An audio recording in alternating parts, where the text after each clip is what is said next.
This is a 1979 Baldwin Spinet. It's a nice looking model. It came into the shop for some maintenance. I removed the lid. I removed the fall board, the key cover, and now I'm going to take these. I also put a tuning on the piano, a pitch raise to bring the piano up to pitch. Took me 20 or 30 minutes. Now I'm going to pull these guys off the end, the slider for the fall board. I removed 2 screws here, and then you can just pry this out. It's just a nail that holds the front end.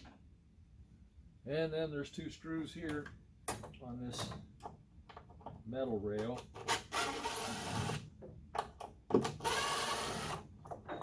On each end, and it comes out.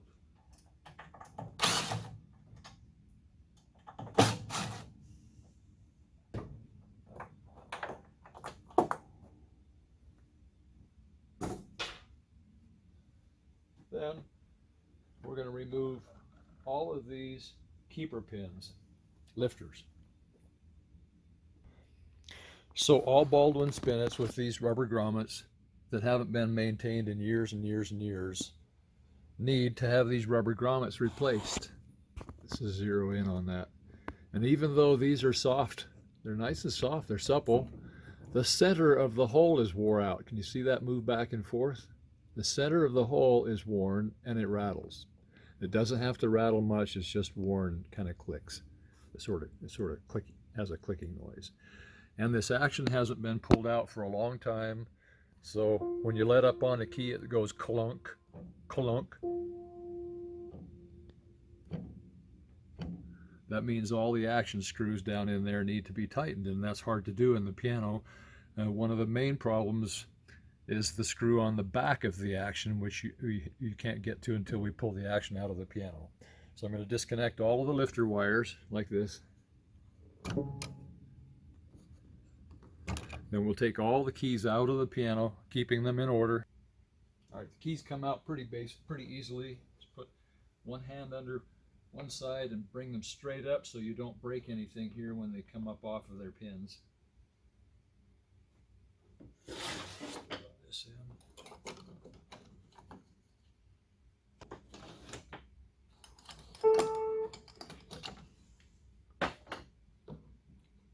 Oh, look, I found a dime. And there's a penny if I can get to it. Wow, 11 cents.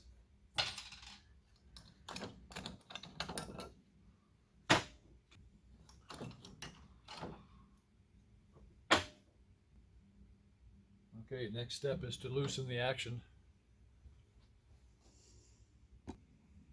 I also vacuumed underneath the keys so that stuff doesn't get up in here, and I was careful not to suck up my felts. You gotta leave those felts there, don't suck those up in the vacuum.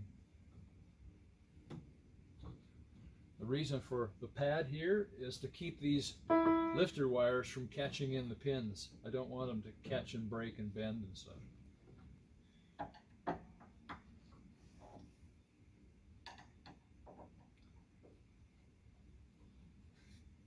Man, I had to get a bigger screwdriver because some of these are stiff getting started.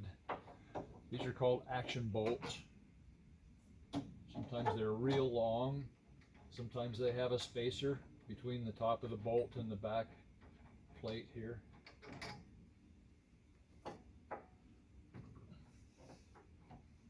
Sometimes they're a bolt and just a knob that you take the knob where you take the knob off the threads. But in this case, we have to pull the whole bolt out.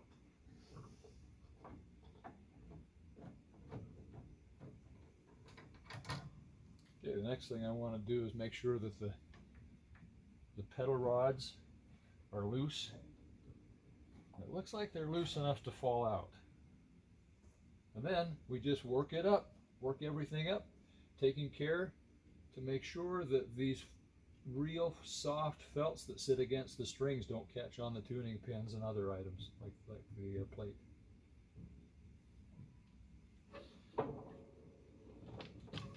Just wiggle, wiggle, wiggle, wiggle. There he goes.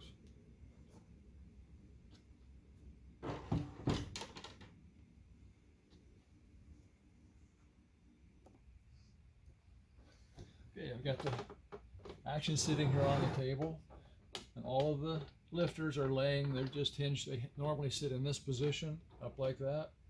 They hook into the back of the key, but down here I can just easily, this is, let me think, a 1/4 inch socket.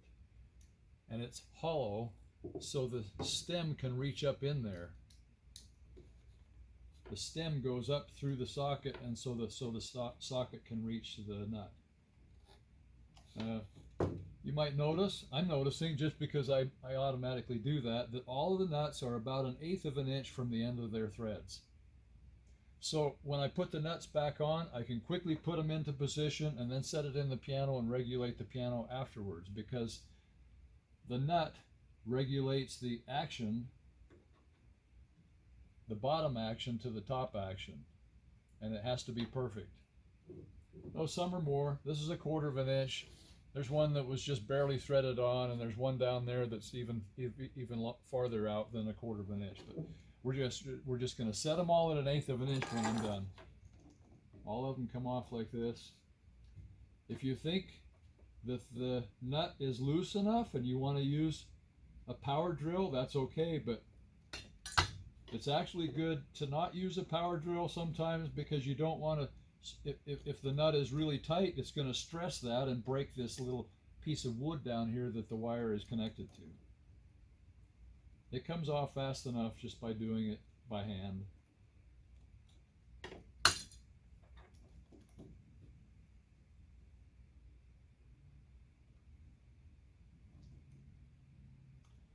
And I can feel how tight every single nut is before I even start. If I were to use a power drill, it would just go whoop, and sometimes the nut is really stiff and corroded on the threads, and it would turn the wire, the lifter wire, in the little wooden piece down here and break the two pieces apart. All the nuts are off. By the way, if you happen to lose a nut or two, or break one, or bend one, or something seems to be too corroded to reuse, then you can still order these nuts. You can get them from the supply houses, you can get them from piano tuners. And then we'll take all of the old grommets off. You can see that one crumbled and it's not even on there anymore. Take all those off, and then I have a new package of rubber grommets. These are rubber donuts from Shaft Piano Supply. They're probably available from other piano supplies. This one happens to be Shaft. They come in a bag of 100. So I'll put these on. I'll do a few here. Slide the new one on. It slides nice and tight. That's good. That's great. It needs to fit tight. It shouldn't rattle at all. It shouldn't move on there. I'll put a few of these on, and then return the nut to the top of the lifter rod. Like that.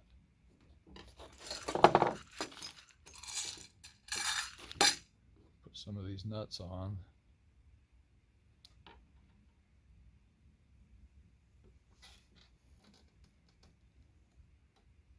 Now there's various models of this type of nut. This is a round nut. Some nuts are actually square and they're rubber coated, and they have a kind of a head that comes up and helps keep things tight, so that the nut doesn't come loose on the lifter threads. Okay, then we run that nut in so that it's 1/8 of an inch from the end. About right there. Then after we put it back in the piano, I will fine tune where these are positioned to make sure that the bottom of the action is regulated to the top of the action. Otherwise the piano won't work right. Okay, again, I've got all the nuts on, but I came back just to reiterate. This is an old one. Look how easy that slides back and forth, and you can just hear it's crusty. The new one won't do that. The new one takes effort to get it to slide because it's stiff against the threads. The inside of the hole of the grommet is tighter to the threads. These rubber grommets are also used on the Howard piano, which was made by Baldwin. Rubber grommets are used on a lot of different pianos. Notice down here we have wooden connectors. Some Spinet pianos have plastic connectors at the bottom of their actions, and the plastic connectors will break, and those need to be replaced. But a lot of pianos have problems here where they have different methods of connecting. I wouldn't say it's just Baldwin that uses the rubber grommets. Rubber grommets are pretty common in Spinet pianos from the 60s and 70s. We're done with the rubber grommets. I'm just going to toss those old ones. For the next step, we need to put the action up on action brackets. I guess you don't have to, but it's going to be really nice because I can tilt it back and forth. All right, there's 3 sets of screws we need to tighten now. We need to tighten the screw at the bottom of the hammer, right here. We need to tighten the screw on the back of what's called the whipping flange. And we need to check to make sure the dampers are snug. All right, let's tighten the screw at the bottom of the hammer shank, clear down here at the bottom. There's a flange. There's a hinge pin right there. You can see the little red felt where the hammer hinges on the flange. And then the flange is screwed to the rail of the action, and that needs to be tightened. Let's see if it needs to be turned at all. Pull that in. Yeah, that turned a little bit. And we need to tighten these screws all the way across the action at the bottom of the hammers. All right, I'm going to turn the action around and work on the back screws. Instead of turning it over, I'll just turn it around like this. And then tilt it up so we can see these screws right here. Tighten those nuts a little bit so it doesn't turn. And then tighten all these back screws down here at the bottom that holds the bottom half of the action together to the action frame. Okay, all the screws to the back flanges on the whippings are tight. The next thing we want to do is use what I use back here, because it's fairly difficult to get a Spinet action out of the piano. You don't do it very often. And these little hinges are called center pins. They're just a tiny pin that goes through a felt bushing in the wood between the 2 pieces of wood. And I'm going to use what's called CLP, or center pin lubricant. And just put 1 drop on each of the felt bushings on each side of that flange to make sure there's no stickiness in this when I put it back together. I've already tested, so the keys aren't sticking, only on a couple of notes on the far end. This is not 30 weight motor oil. This is very, very lightweight lubricant made for center pins, so that it doesn't hurt the felt, and it doesn't hurt the pin, and it doesn't hurt the wood or the glue that holds things together. I tried a lubricant one time because there were some sluggish hammers. I lubricated all the hinge pins on the hammers, and then afterwards they were stiffer than they were to begin with, because the lubricant reacted with the glue and the felt and expanded it and made it even tighter, and I had to wait till things dried out, and then it worked okay. But I don't have that problem with this product.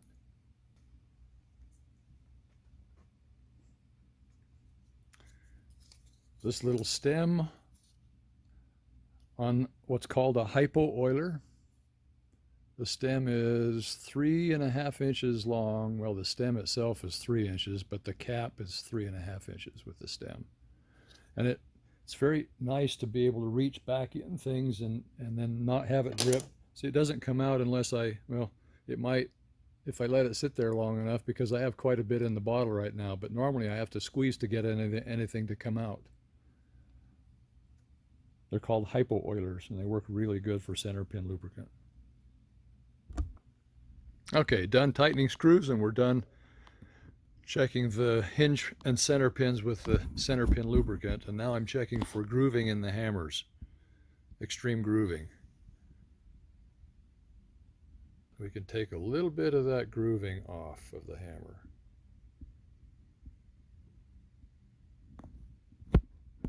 All the way across here. Okay, so I've got the hammers facing kind of a straight up position here. This is just lightweight emery cloth, so it's nice and flexible. Stiff emery cloth, see how it turns like this? Stiff emery cloth will not want to turn, and you'll get a broader shoulder here. We want to have it be flexible so that it goes down both sides more easily. And you'll use a finer, maybe do a rougher on something that's got real deep grooves. You could use a rougher cloth like 120 grit or 80, not 80 I think is too much, but 120, 150 grit, and then go down to 220 grit for fine sanding. And that happens like this. And to break the hammer, some people like to put supports. I mean, to keep from breaking the hammer, some people like to put supports under the tail of the hammers.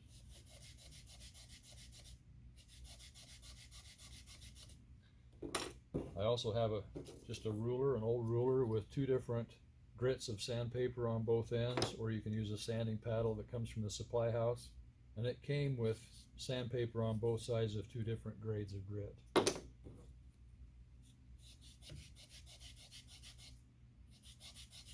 The objective here is to sand down to the bottom of the groove and no more. In the piano, if a hammer goes up and hits the strings and it's not, and it's grooved, it'll go through the strings like that, and the tone won't be quite as clean as if it bounces off of the strings. See how I've sanded that, how nice it is. And it didn't take much because this is not a real old piano. I'm just barely sanding the grooves back.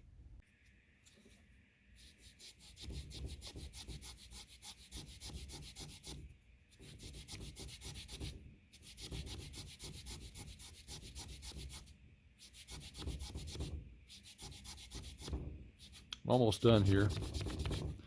Do about 20 turns.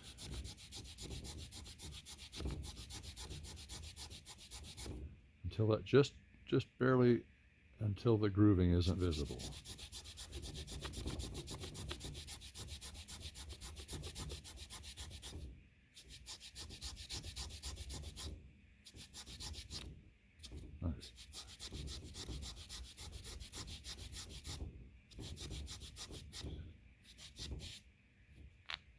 All right, now we'll take this out and blow it, use the air compressor to blow all the fuzz out of the action.